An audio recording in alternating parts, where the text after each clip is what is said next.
Moving on now, and Trump has said that he's considering naming Stephen Miller as the next national security advisor. Miller is Trump's deputy chief of staff and a key voice in the administration.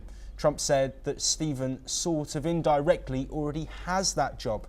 He added that, and Miller is a very valued person in the administration. Let's listen to what President Trump said. Stephen Miller. Stephen Miller's at the top of the totem pole. I mean, I think he sort of indirectly already has that job. You understand? Because he has a lot to say about a lot of things. He's a very valued person in the administration, Stephen Miller. This move follows the ousting of Mike Waltz as the NSA. He was removed after mistakenly adding a journalist to a secure signal chat on military action in Yemen. Trump denied losing confidence in Waltz, saying that Waltz didn't resign and he just moved him. Waltz has now been nominated as the UN ambassador, while Secretary of State Marco Rubio takes on the duties temporarily. Here is what US President Trump said on Mike Waltz.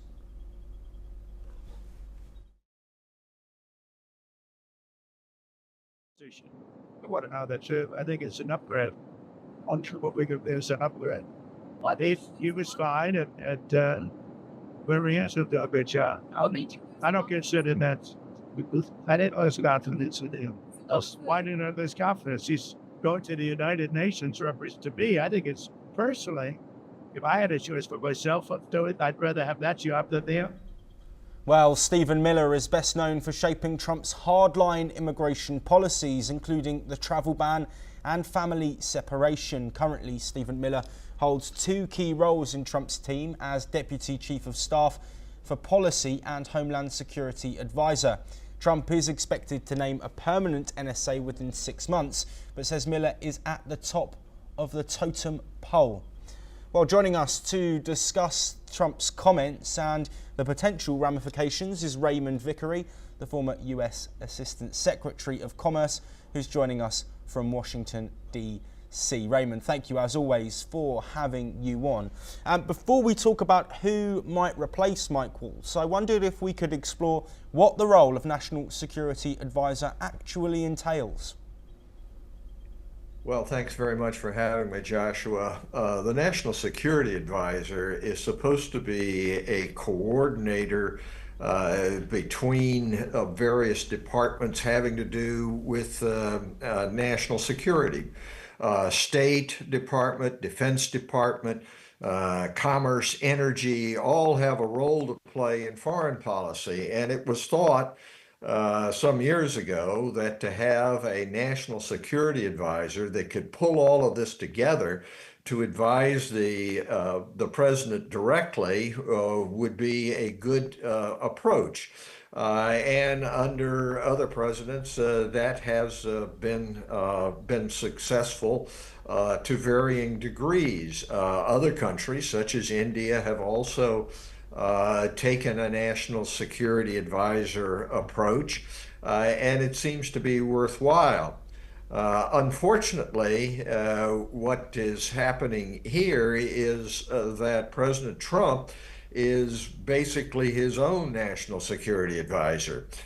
He's not really interested in having a coordination of other views that may differ from his own. What he's interested in is having somebody who can be an enforcer, if you will, and follow the Trump line, whatever it may be. And in that regard, of course, Stephen Miller is at the top of his list. Because whether it be trying to portray the 2020 elections as having been fraudulent, whether it be separating children from their parents at the border to enforce, he has followed the worst instincts, if I might say so, of President Trump. And so he, as a national security advisor, really wouldn't be performing that role, but the president has already indicated that.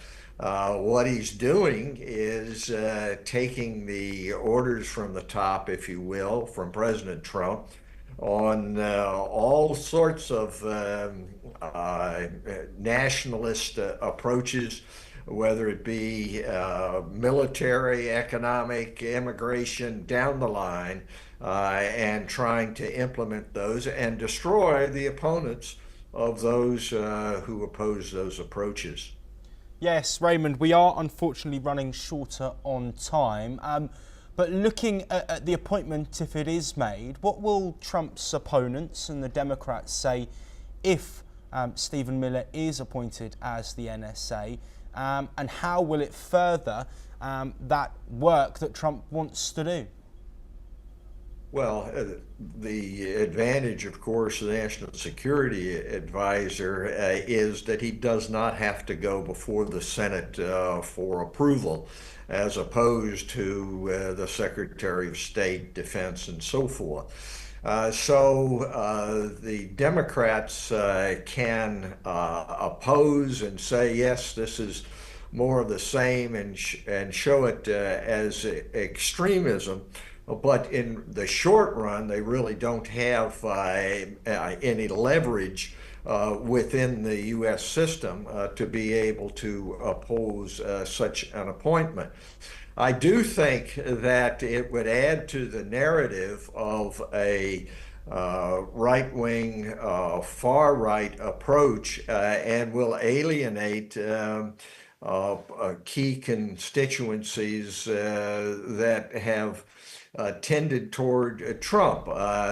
To double down on anti-immigration, really to double down on H-1B visas, which Miller has said ought to be reformed, and has talked about taking jobs from Americans. All of those things will be part of the narrative of the Democrats leading into 2026. So there's really two bulwarks against what is happening in the United States. One is the courts, and you've seen that. And the second is what happens in the midterm elections. So in that regard, it will be, if you will, helpful to the Democratic narrative. But in the short run, it's disastrous for the United States because it plays to the worst isolationist instincts of the president. And you can see just more of the same, whether it be in regard to Russia, Ukraine, whether it be in regard to Gaza, and really stepping back from a leadership role in solving problems like Pakistan, India.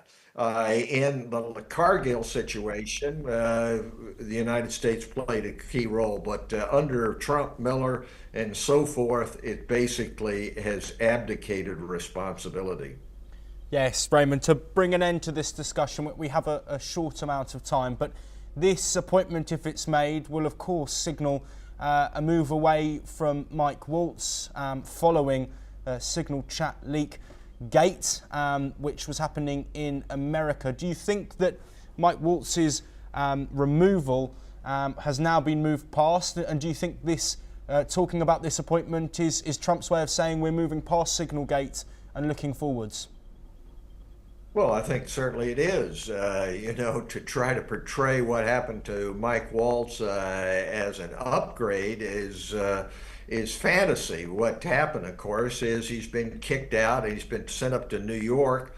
The Trump administration has no interest in international institutions, whether they be the United Nations, the IMF, defensive NATO alignments, and so forth. And so what it shows is that sort of the last remnants, if you will, of a traditional U.S. approach of working with allies, with being a leader of the free world is really out the window. There's no interest in being a leader of the free world. There's an interest in building Fortress America and isolationism.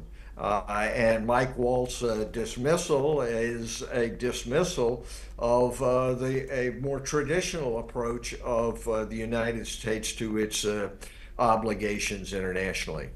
Raymond Vickery, thank you as always for joining us. We do bring you some breaking news, and that's United Nations Secretary General Antonio Guterres is set to deliver a media stakeout on the situation in Kashmir, India. The stakeout will take place at the UN headquarters in New York. The Secretary General's comments are expected to touch on developments in the region consistent with the UN's ongoing commitment to dialogue, diplomacy and conflict prevention. Of course, we will bring you all of the updates on this media stakeout and on Donald Trump's appointment of the next NSA as we get them, but that is all that we have time for. We will continue